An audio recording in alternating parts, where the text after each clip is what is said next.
Qepa konsiderohet e shëndetshme, por për disa njerëz ajo mund të bëhet problem serioz. Nëse keni njërë nga këto probleme të cilat do t'i citojmë në këtë video, ekspertët këshillojnë që ta shmangni atë. Dëgjojeni videon deri në fund për të kuptuar rëndësinë dhe rastet kur nuk duhet ta përdorni. Qepa është disi e sigurt kur merret nga goja në sasinë e gjendur zakonisht e ushqimet ose kur aplikohet ekstrakti i qepës në lëkurën tuaj. Ekstrakti i qepës është ndoshta i sigurt për shumicën e njerëzve, por konsumi i tij si ushqim mund t'japë rezultate më të mira. Përdorimi rreth 400 mg ekstrakt qepe për 6 javë është gjithashtu i sigurt. Para se të fillojmë, bëni një like videos dhe ju lutem klikoni subscribe, do të na ndihmonit shumë. Disa nga efektet anësore të qepës mund të jenë irritimi i lëkurës ose edhe ekzema. Pas një kontakti i qepës me lëkurën, lotimi i syve mund të jetë më i madh. Ekspertët sipas Eating Well kanë renditur rastet kur qepa nuk duhet të përdoret pasi mund të shkaktojë edhe probleme në shëndetin tuaj. Nëse merrni aspirina, qepën duhet ta reduktoni nga dieta juaj. Disa njerëz janë alergjik ndaj qepës. Aspirina mund të rrisë edhe më shumë ndjeshmërinë e qepës në organizëm nëse jeni alergjik ndaj saj. Për të qenë të sigurt, shmangeni përdorimin njëkohësisht të dyjave. Nëse merrni litium, tregohuni të vëmendshëm dhe evitoni konsumin e qepës në këto raste. Qepët mund të kenë gjithashtu efekte diuretike, prandaj mund të pengojnë nxjerrjen jashtë të trupit të litiumit. Diuretiket mund të rrisin gjithashtu edhe sasinë e sodiumit, duke nxjerrë nga trupi përmes urinës. Nga ana tjetër, ulja e niveleve të sodiumit në trup çon në rritjen e niveleve të litiumit, duke rritur kështu edhe efektet anësore të tyre në dobi të shëndetit tuaj. Nëse merrni ilaçe për diabetin, qepa mund të kundërveprojë me to, dhe në këto raste nuk këshillohet përdorimi i qepës. Qepët mund të ulën ndjeshëm nivelin e sheqerit në gjak. Ilaçet për diabetin përdoren gjithashtu për uljen e niveleve të sheqerit në gjak. Duke i konsumuar së bashku me medikamentet për diabetin, ato mund ta ulin atë më shumë se sa duhet dhe të ndikojnë në nivelet e dëmshme të sheqerit në gjak. Monitorojeni me kujdes sheqerin në gjak. Mund të jetë e nevojshme të ndryshoni dozën e medikamenteve që përdorni, por gjithmonë flisni me mjekun tuaj, citon WebMed. Nëse merrni ilaçe për ngadalësimin e mpikses së gjakut, ato mund të kundërveprojnë me qepën dhe duhet jeni të vëmendshëm me përdorimin e tyre. Qepa mund të ngadalësojë mpiksin e gjakut duke marrë qepën së bashku me ilaçet që ngadalësojnë gjakun të mpikset, mund të rrisni gjithashtu rrezikun për hemoragji. Disa nga ilaçet që ngadalësojnë mpiksin e gjakut janë aspirina, ibuprofeni e të tjera.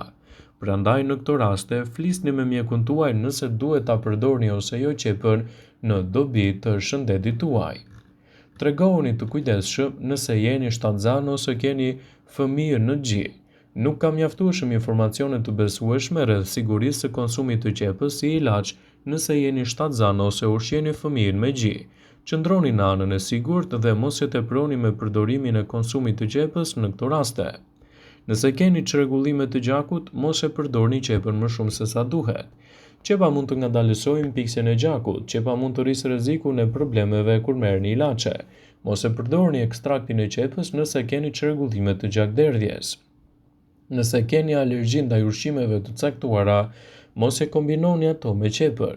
Njerëzit që kanë alergji ndaj selinoz ose artemisës mund të jenë gjithashtu alergjik ndaj qepës. Prandaj bëni një kontroll përpara se ta përdorni atë. Nëse merrni medikamente për uljen e niveleve të sheqerit, tregohuni të kujdesshëm dhe mos i kombinoni me qepën, pasi mund të kthehet në ndër efektet anësore. Qepa mund të shkaktojë edhe çrregullime të tretjes. Teprimi me qepën mund të përkeçojë edhe më shumë simptomat të çrregullimeve të tretjes. Mos e konsumoni qepën në sasi të mëdha nëse vuani nga këto probleme. Mos e konsumoni qepën përpara një operacioni. Qepa mund të ngadalësojë mpiksin e gjakut dhe uljen e niveleve të sheqerit në gjak. Në teori, qepa mund të rrisë rrezikun e gjakderdhjes ose ndryhyrjen tek kontrolli për sheqerin në gjak, edhe pas procedurave të operacionit. Mos e përdorni qepën si ilaç të paktën 2 javë përpara një operacioni të programuar. Sipas WebMed, duhet të tregoheni të vëmendshëm me përdorimin e saj. Nëse nuk u vuani nga shqetësimet të përmendura më herët, atëherë qepën mund ta bëni pjesë të dietës suaj pa u shqetësuar shumë për ndikimet e saj. Qepët janë ushqime të preferuara në kuzhinë, por edhe në mjekësinë popullore. Qepët njihen si aromatike të natyrës fal elementeve të sulfurit. Sipas të dhënave të Health Line, fal kësaj substance dhe jo vetëm, qepët kanë aftësinë të eliminojnë radikale të lira dhe të luftojnë shumë probleme kronike. Qepët përdoren gjërësisht edhe në sallata për të lehtësuar kollën, të ftohurën, bronkitin, infeksionet, por edhe për të forcuar imunitetin.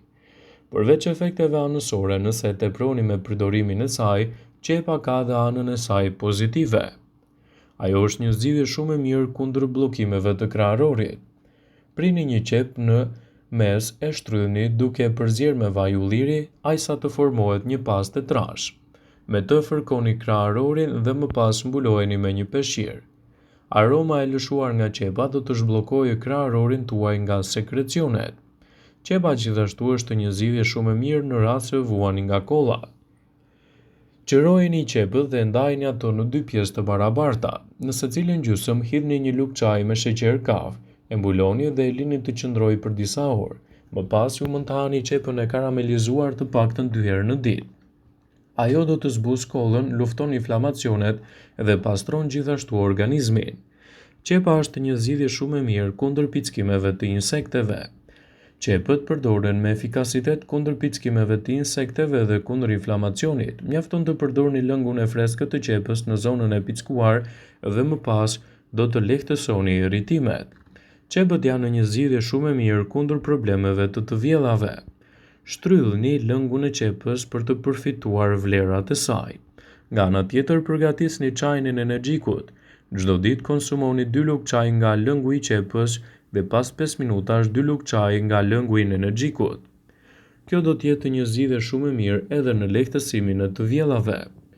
Nëse keni djegje të lehta në lëkurë, mund të përdorni gjithashtu edhe lëngun e qepës. Aplikimi i lëngut të qepës në lëkurë do ju ndihmojë gjithashtu kundër të djegurave të lehta, sidomos atyre të diellit.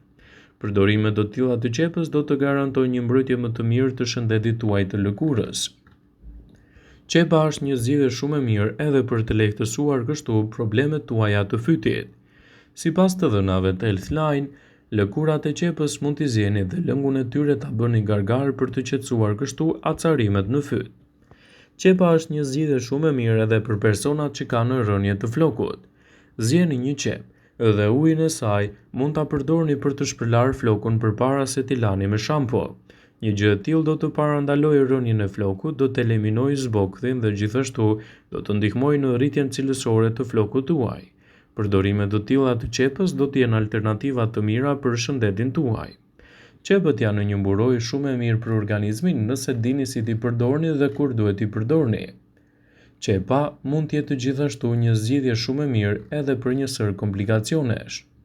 Konsumi i lëngut të qepës mund të ndihmojë në uljen e ndjeshme të kolesterolit, ndihmon në parandalimin e mpiksjeve të gjakut, një nga arsyet kryesore që shfaqen edhe problemet të shëndetit të zemrës. Qepa është e mirë edhe kundër luhatjeve të sheqerit. Lëngu i qepës do të luajë një rol të rëndësishëm kundër luhatjeve të sheqerit. Mineralet që përmban ai përmirësojnë aktivitetin e insulinës në largimin gradual të sheqernave dhe flavonoidet që përmban ulin nivelet e larta të glukozës në trup. Qepa është një zgjidhje shumë e mirë edhe për pastrim. Qepa ka disa përbërës të cilët do të ndihmojnë në vitaminën C të largojë toksinat e dëmshme nga organizmi. Aminoacidet e lëngut të qepës ndihmojnë në nxjerrjen sa më të shpejtë të substancave të dëmshme nëpërmjet urinës. Lëngu i qepës përmban sulfur që ndihmon në shpërndarjen e sekrecioneve dhe lehtëson gjithashtu problemet e kollës. Prandaj rekomandohet shumë kundër problemeve të rrugëve të frymëmarrjes. Nëse doni lëkurë dhe flok të shëndetshëm, atëherë përfshijeni qepën në dietën tuaj. Vitamina C tek lëngu i qepës stimulon formimin e kolagjenit, ndërsa vitamina E shmang dëmtimet nga ekspozimi ndaj radikaleve të lira dhe rrezeve ultravjollc. Mineralet janë shumë efikase në parandalimin e akneve dhe forcimin e flokut. Lëngu i qepës mund të përgatitet duke zgjerrë qepën në ujë. Qepën duhet ta zjeni me gjithë lëkurë për të paktën 5 minuta. Pas zgjerrjes, mund të shtoni mjaltë dhe limon për ta ëmbëlsuar dhe për të përmirësuar shijen. Vëmendje: ju bëjmë me dije se informacionet në këtë video kanë për qëllim që të plotësojnë, të mos zhvendësojnë në këshillat e mjekut tuaj ose të ofruesit të kujdesit tuaj shëndetësor, dhe nuk kanë për qëllim që të mbulojnë në të gjitha përdorimet e mundshme, masat paraprakje, ndërveprimet ose dhe efektet e tyre negative për shëndetin tuaj. Pasi ta dëgjonit këtë video, do ju ftoja t'i bënit like dhe ta shpërndanit atë në profilin tuaj në mënyrë që të informohen edhe miqtë e tu.